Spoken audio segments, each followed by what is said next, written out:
We've been doing the Truth Teller series where we're just randomly picking stuff in college football and telling the truth about it as best we see it. A lot of times it's a player or a coach. I'm going to do College Game Day tonight, the actual show itself. College Game Day, which I think is the best thing ESPN has ever done. I'm biased because I'm diehard college football. But College Game Day is revolutionary, has been for most of my life, certainly all of my adult life. What college football fan under the age of 45 does not have this hardwired into your mind as synonymous with a college football Saturday? I don't even care if you love the show. Most of you do. The numbers bear out a lot of you are watching. You may be rage watching, but a lot of you are watching.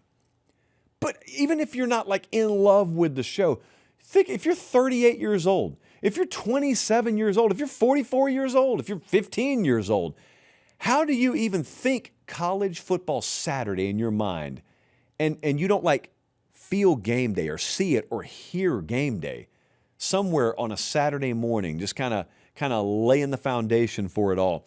The genius is taken for granted on this show. So I'm not even talking about the commentary. The genius in the concept of the show. You take for granted that it just happens on a campus every Saturday. But think about before they put it on a campus. Everything was done in studio. People were just doing shows in studios. It would have been so easy for ESPN to just say, nah, this show's going to be in a studio forever. For the first few years, it was. They just broadcast it from a studio. There was nothing wrong with it, but it wasn't transcendent, life-changing programming. It wasn't revolutionary programming. And then they took it to campus because they realized, well, if you go to a college football game, the tailgating scene's half the experience. The pregame is half the experience. That's what makes college football unique. How are we going to have a pregame show and not broadcast it from the epicenter of what people associate pregame college football with? So let's park it on a campus every Saturday. Well, it took off like wildfire for obvious reasons. And if you're at a tailgate on Saturday morning, you're already experiencing that. Most of America's not at a tailgate. Most of America's on a couch or in bed or at the gym or wherever they are, and they're joining vicariously via a television screen. And then College Game Day just comes along and takes you there. It's taken for granted. It's an unbelievable concept that would suck if you couldn't execute it, but they execute it. That's what a really big production budget and the right people will do. They execute it. But what they pulled off the last few years is what I think about first and foremost when I think about College Game Day, because for my entire life, Lee Corso was the face of College Game Day. The headgear pick at about a 10:58 Central or 11:58 Eastern on a Saturday morning, that's what's building up. If you've ever been on a campus or ever been in one of those crowds, the excitement starts to build towards this moment. It's like watching the ball drop in Times Square on New Year's Eve. Instead of, a ball hitting zero and then confetti all over the place, it's just a dude putting on a mascot head.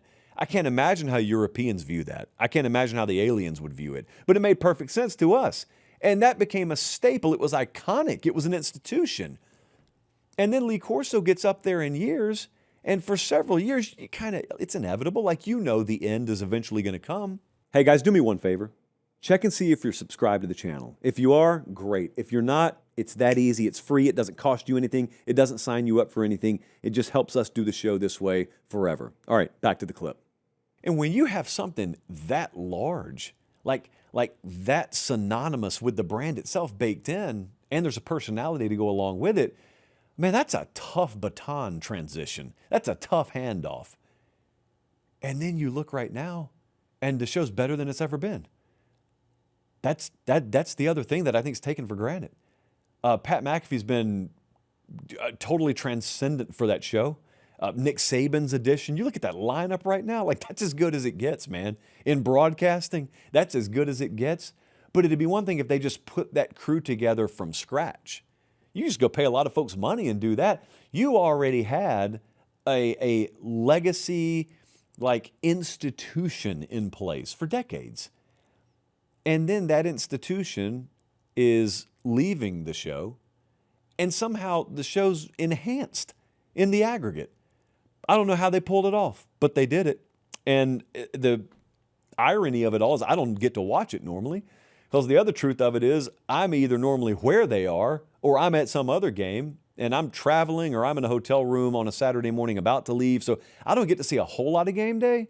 I get to see clips and stuff. Like I probably consume game day more on their social feeds than I do just standing there being able to watch on a TV screen, which is a good thing because it means I'm doing what I love for a living. But what I do get to see that a lot of you guys don't get to see unless you're just there in person is the logistics operation of college game day. Because a lot of times I'm in town the Friday before a game. Most of the time I'm at the game that game day is going to be at. So you'll see the setup happening, or you'll see the setup that's already happened. You'll see the temporary workers. You see what it takes to take that operation on the road, which is an unbelievable undertaking logistically. Here's what's funny. So there have been a couple of times this past year, the Brigham Young Texas Tech game comes to mind, where game day is at a game that kicks off at noon Eastern. So anytime that happens, what they'll do is they'll obviously stage the show out in the tailgate area, but then they'll also have a desk in the stadium, because what they'll do is they will bring the talent inside the stadium for the last few segments, because if they didn't, it'd be a ghost town out there when they're doing the end of the show, because the crowd's all in the stadium, because kickoff's happening right when the show goes off the air. Here's what's funny. At the Texas Tech Brigham Young game, I had media obligations right at the end of that game. And since it was a blowout, I left the stadium. Preds, what would you say, about 5-7 minutes to go, we left the stadium and we had to walk straight by where the game day setup had been.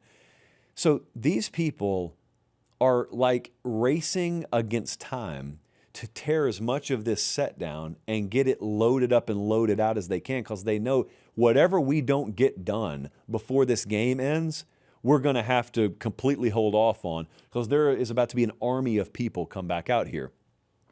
And to watch that happen is like, a life-changing, like world catastrophic event is impending, and you're watching people move around with the urgency that you would move around with if those conditions were in place. But yeah, college game day, man, one of one. Unbelievable. You don't have to like everything they do. You don't have to agree with everything they say, because no one agrees with everything anyone says. I know what the comments are going to say about that. You don't have to like every personality on there. But as a product, well, I'll ask you this. Remove it. What takes its place as a product? Nothing takes its place.